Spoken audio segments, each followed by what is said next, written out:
Hey everyone, how we doing today? This is James Sweeney, aka SplitSuit, and welcome back to another video.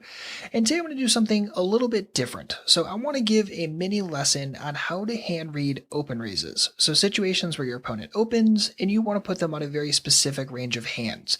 Once you can do this really well, it actually becomes much easier to do pretty much everything. To find 3-bets, to find situations where you could call more, to find situations where maybe you should be a little tighter. Once you know how to hand read these spots, it becomes really helpful. So first and foremost, what are open raises? Well, an open raise is the first person to enter a pot, and they do so by raising. Not too difficult, right? So if we look at this situation, on the left we have someone who open raised, right? Hero is the first person to enter the pot, first person to put money in there, and they do so by raising. That's an open raise. On the right, we have a different situation though. EP3 was the first person to enter the pot, and they did so by limping. So even though MP2 raised, that is not an open raise. That's called an isolation. Now let's get into the important stuff. What goes into actually building this range and building an appropriate and correct range of hands. So my entire goal when building the hand reading lab was to make this a step-by-step system when it comes to hand reading. And in that is kind of coming up with these little mini checklists, these little questions you can ask yourself to always make sure you're on the right track, considering the right stuff, and never forgetting any of the important factors or variables. So here are the questions you want to start asking yourself when it comes to assigning a proper open raising range. So the first question I always ask myself when I'm building an open raising range is, what's the worst pocket pair my opponent would open raise in this situation? And of course those are deuces through aces. Now most players are going to open raise these hands from all positions at all times. Pretty simple. But occasionally you have someone who's a little bit on the tighter or nittier side, and maybe from something like early position they wouldn't open raise all their pairs. Maybe they would only open something like 7s or better. Okay, then you just factor that in. You'd say, okay, that's what I think they're open raising in this spot. And of course, these things are going to be opponent specific, position specific, and situation specific, of course. But most players are going to open all of their pocket pairs. The other situation where someone maybe doesn't is when you're talking about someone who is more likely to open limp their small pairs and then would only raise bigger pairs. And if that's the case, then just assign appropriately and get rid of the pocket pairs you think don't need to be there. But overall, most of the time, you can assign all pocket pairs in the range. The next question I ask myself is, what is the worst Broadway hand they would open with here? And by Broadway hand, I mean anything that's ace 10 or better, king 10 or better, queen 10 or better, or jack 10. So any of the double Broadway kind of hands. And in some situations, you may find players who are very tight on that spectrum, right? Maybe someone from early position, you think they only open ace, queen or better, and deuces plus. Well, you notice down here, that's 8.3%. And this is a really important thing to keep in mind. This means that they would be raising 8.3% and most likely folding the rest, assuming you don't think they limp very often. So if you think that someone is very active and somehow you assign a range that only comes out to 8.3%, chances are you didn't assign the range correctly and you actually need to include many more hands. So just in general, think about the realistic Broadway hands that they would open here, and what is the worst one, right? Because if they're likely to open ace 10, they're most likely going to open things like ace jack as well. If they're going to open king jack, they're going to open king queen as well. So make sure you're being very logical with that, and think about what is the worst possible Broadway hand they would open with. From early position, maybe someone caps themselves to something like ace queen plus and king queen. But as someone gets to be in a later and later position, and even middle position, it's not uncommon to start seeing hands like this start creeping into the range, and maybe this is the range of hands you assign. And again, always keep your eye down here in the percentage form. So the third question I ask myself is, what is the worst suited connector they would open with here, if any? Right, so if I have a tight player who's opening from early position, chances are they're not going to open 6-5 suited, right? Maybe occasionally, maybe it's a mix-up hand for them, but most of the time they're probably going to be playing pretty straightforward and not having a ton of suited connectors in there. But as they start opening from later middle position or late position or steals, yeah, suited connectors are almost certainly going to be in there. So make sure to factor those in and then keep them in the range. And you notice that suited connectors don't make up a ton, right?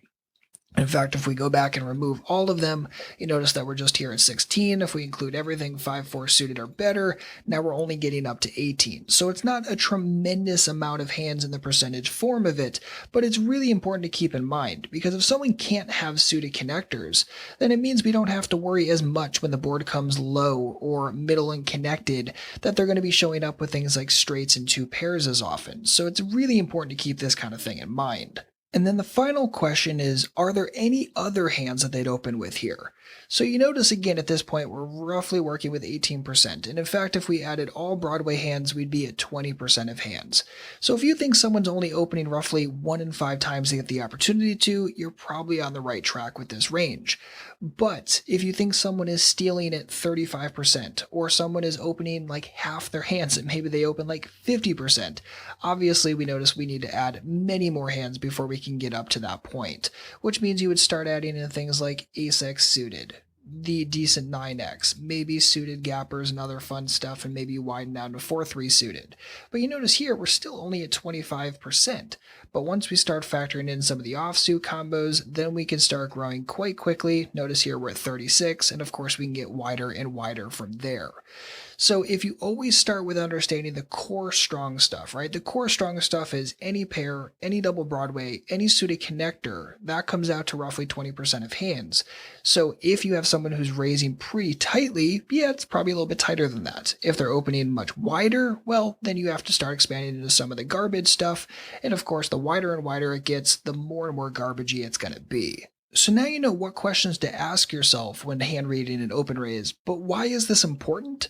Well, it's important because once you know what someone opens, it makes your life a ton easier. It makes it easier to find situations to 3-bet them, situations where you can flat with a wider range of hands, and it just helps you have a very clear plan of attack throughout the entire hand. If you know what they open with, it becomes much easier to determine what their c-betting range looks like, how strong or weak they are on certain streets going post-flop, and just gives you a much stronger way of beating them post-flop with a clear plan of attack, rather than just guessing and not having any idea what the heck your opponent has.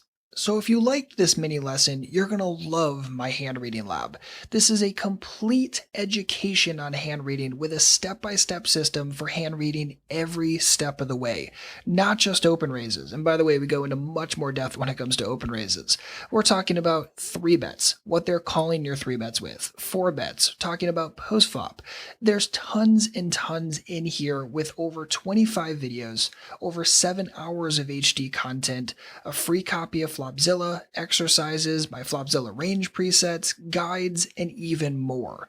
So if you're serious about improving your hand reading skills, and by the way, this is a skill you want to be serious about. You use it in every single hand you play.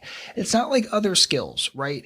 If you are working on your 3-betting game, that's not going to help you in a double barrel situation. If you're working on your triple barrel situation, it doesn't help you with 5-bet jamming pre-flop. But hand reading is something you use in every single hand. So it's one of those things you want to pay special attention to, especially if you've been ignoring it or you've been finding it a little complicated, so you've been putting it on the back burner. Now is the time to really invest in yourself and say, okay, I'm going to take hand reading seriously. This is what you're going to want to pick up. If you're interested in learning more, visit splitsuit.com/HRL for Hand Reading Lab. And as a special bonus, make sure to use the code POKERBANK at checkout to get my aggressive poker and overbetting video combo for free. So hopefully you enjoyed this mini lesson all about hand reading open raising ranges. And remember, there's even more where this came from. If you have any comments or questions, please don't hesitate to let me know. Otherwise, good luck out there and happy grinding.